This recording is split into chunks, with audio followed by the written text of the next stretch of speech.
नमस्कार, मैं हूं रवि सिंह और आप देख रहे हैं यूपी एक्सप्रेस न्यूज। इस वक्त हम मौजूद हैं फैजाबाद नेशनल हाईवे पर। हम अयोध्या के लिए प्रस्थान कर चुके हैं। वहां की हम आपको आज दिखाएंगे जो राम कथा, रामलला की जन्मभूमि इतना मशहूर है कि यहाँ पर लाखों आदमी श्रद्धालु जो है यहाँ पर अपनी श्रद्धा लेकर यहाँ पर मौजूद होते हैं।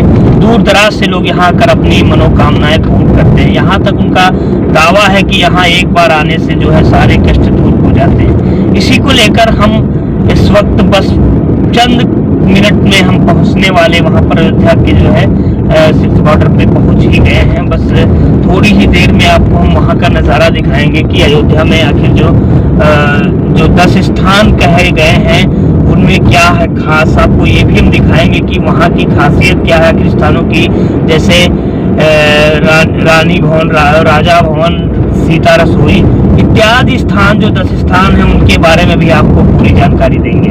तब तक के लिए हमारे साथ बने रहिए यूपी एक्सप्रेस के साथ रवि सिंह।